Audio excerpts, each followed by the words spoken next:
Bang Jamin, kalau kita lihat majelis hakim ini kompak mencecar Susi dan dari awal mengatakan Susi sudah berbohong. Itu tekniknya hakim untuk menggali keterangan dari Susi atau memang hakim membandingkannya dengan BAP Susi dan terlihat sekali bahwa itu bohong?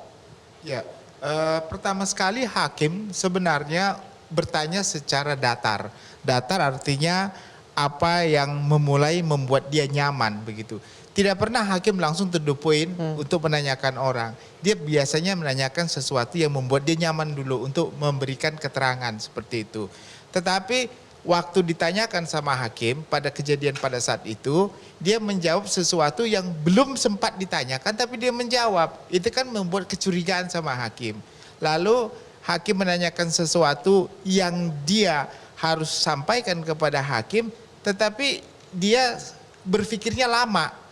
Ya, jadi dia kayak diam begitu kan. Nah ini kan hakim membuat jadi lah harusnya kalau orang yang melihat sendiri, mengalami sendiri, itu dia langsung spontan, dia akan jawab secara spontan. Nah giliran dia ditanyakan tentang kronologi sudah mulai berubah lagi. Dia cepat mengucapkan kronologinya, kok bisa cepat? Yang tadi lambat, yang ini cepat. Padahal kan sama-sama melihat mengalami harusnya cepat.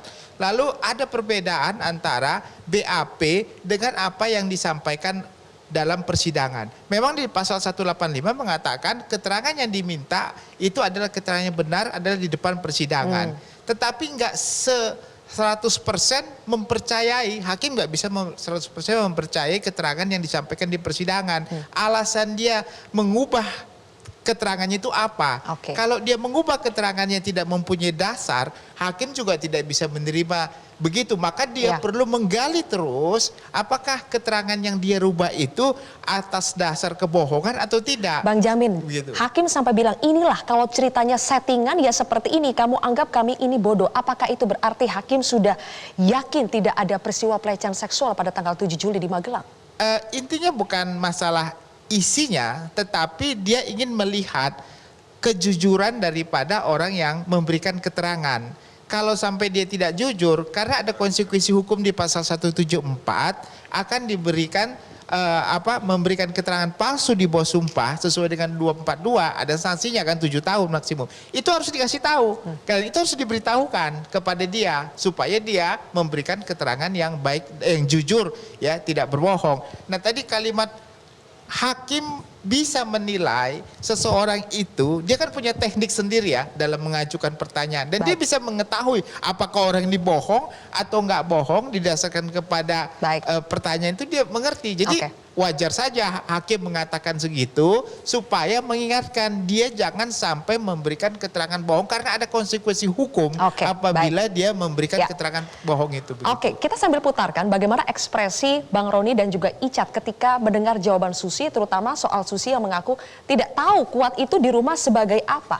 Kenapa Bang? Kalau menurut Icat, Susi apakah dia tahu betul apa peran Kuat di dalam keluarga Verdi Sambo? Nah, dari pemeriksaan kemarin saya melihat bahwa ketika saudara Susi ini sudah tidak bisa menjawab, dia coba melemparkan kepada Kuat. Jadi semuanya kuat gitu kan. Nah, kemarin juga saya mengikuti persidangan antara Kuat dan Ricky, itu juga saling lempar tuh. Ricky yang tahu, Kuat yang tahu. Nah inilah sebenarnya dalam persidangan ini akan terungkap fakta-fakta ya.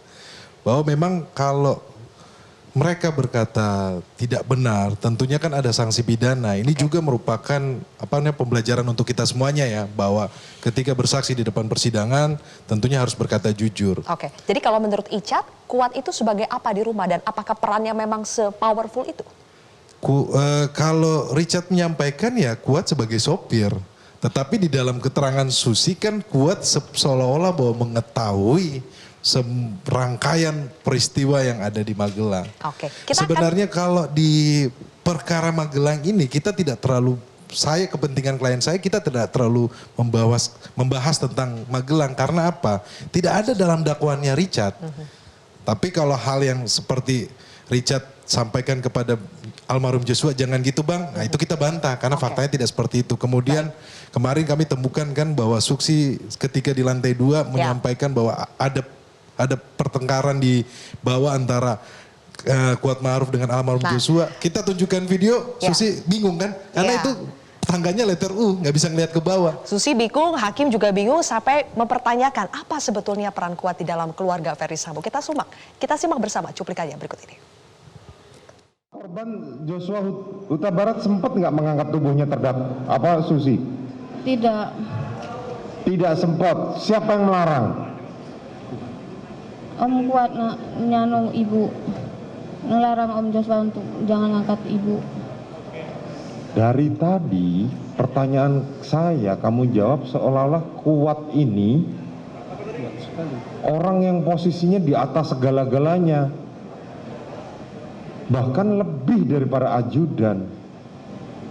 Bisa melarang ajudan, bisa ini. Padahal kamu jelaskan tadi, saudara Kuat sejak setahun yang lalu tidak pernah ke rumah Saguling. Tapi hebat kali dia bisa perintah-perintahkan ajudan. Padahal dia hanya sopir loh. Dan saudara mengikuti apa kata Kuat semua.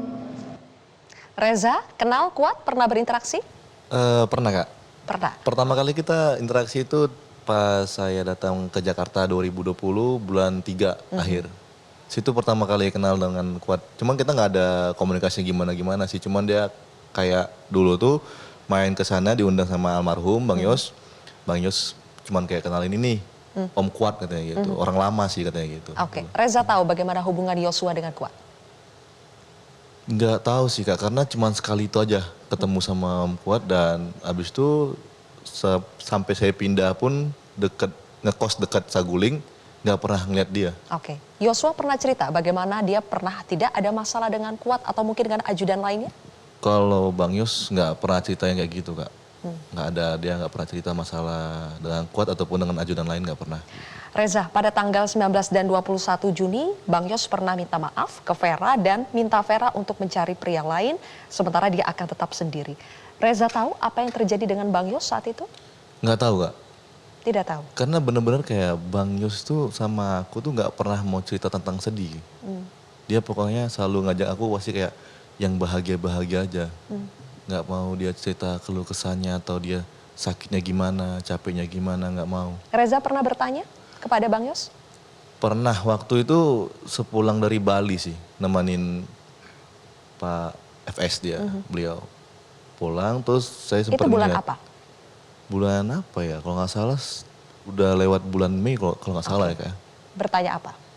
Saya ngeliat kayak, Bang kenapa pucat Bang? Baru kali itu dia kayak bilang, iya Dek lagi kurang enak badan. Dan itu baru kali itu, selama saya di Jakarta dia baru pernah bilang kayak gitu, kurang enak badannya. Habis itu yaudah istirahat aja Bang, jangan kerja dulu, bilang gitu kan. Iya kok udah kelar juga Dek. Aku maksud dulu ya maaf ya, nggak bisa nemenin kau di sini.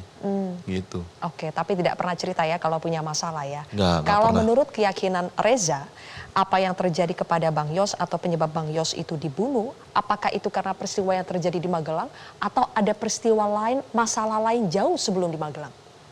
Kalau itu juga aku kurang tahu ya Kak ya, masalahnya gimana. Cuman kalau selama aku main ke sana, nggak pernah yang namanya antara ajudan ataupun Bang Yus dengan siapapun yang ada kerja di sana kayak bentrok ataupun berselisih paham tuh nggak pernah di depan aku gitu Kak. Oke. Bang Kamarudin, kalau dilihat dari tanggal Yosua bercerita ke Vera yaitu tanggal 7 Juli dan keributan yang terjadi antara Kuat dan Yosua pada tanggal 7 Juli, jadi masuk akal tidak kalau squad yang dimaksud Yosua ke Vera itu adalah si Kuat Ma'ruf? Enggak, bukan si Kuat Ma'ruf. Jadi yang dimaksud di situ squad itu kan disambut dengan pertanyaan oleh Vera, squad lama atau squad baru? Lalu dijawab squad lama. Yang dimaksud atau yang dipahami oleh Vera squad itu adalah 8 ajudan, yaitu 4 di kiri, 4 di kanan yang sudah saya investigasi.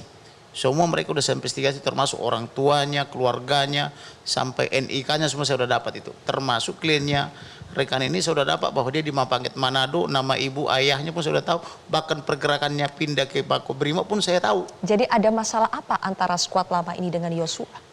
Ini iri-irian aja sebetulnya. Sebetulnya kesayangannya itu dulu saya pahami adalah berdasarkan info-info saya, itu adalah Matius yang orang Papua. Lalu karena ini dianggap ada masalah dengan yang viral-viral itu, nah maka pindah menjadi ke Joshua termasuk dalam hal keuangan ya. Kemudian belakangan kesayangan si Ferdi Sambo adalah Daden. Dan Daden ini adalah bagian daripada skuad lama. Nah, maka kalau kita berbicara tentang 3 periode atau 3 fase. Fase pertama itu adalah fase perencanaan pembunuhan. Itu disponsori oleh Kuat Ma'ruf bersama dengan Putri. Nah, kemudian Daden bersama-sama dengan Ferdi Sambo ketika dia pulang antara tanggal 6 tanggal 7 dari Magelang. Fase kedua adalah fase pada saat pembunuhan itu atau segera setelah akan melakukan pembunuhan, yaitu mulai rapat-rapat di rumah Saguling di lantai 3, dipanggil satu persatu dan pembagian tugas untuk mengawal di luar. Yang mengawal di luar itu adalah Daden dan Romer. Kemudian fase ketiga adalah fase pasca pembunuhan itu, yaitu ada yang mengatur siapa yang menghubungi siapa, yang dilengkapi dengan dorongan-dorongan amplop itu. Jadi dari situ kita lihat bahwa pasal 340 itu benar-benar mutlak harus diterapkan. Oke. Nah, kembali kepada siapa namanya Susi tadi. Susi ini kan harusnya sebelum memberi keterangan digeledah oleh wanita karena dia tidak lazim memakai kerudung. Berdasarkan investigasi saya dia tidak pernah pakai kerudung. Pada saat rekonstruksi Bahkan juga tidak pada saat pakai kerudung ya? rekonstruksi ketika saya diusir oleh Dirtipidum Polri, kami diusir tidak boleh melihat rekonstruksi itu, dia tidak pakai kerudung loh. Nah, kemudian mengapa kemarin dia di pengadilan pakai kerudung? Yang selanjutnya, dia ini kan seperti menghafal. Ada di doktrin suatu peristiwa dia harus mengucapkan apa. Makanya seringkali dia belum ditanya sudah menerangkan. Yaitu dengan cara mengingat-ingat, artinya ke sebelah kanan matanya. Jadi kalau perhatikan deh teori saya ini. Kalau orang matanya ke kanan begini hitamnya, itu pasti dia ngarang-ngarang. Kenapa? Saya Kemudian sedikit satu koreksi lagi nih ya. dari rekan Komarudin bahwa mengenai uang tersebut Mbak Sylvia setelah 2 hari ya. Jadi bukan pasca penembakan.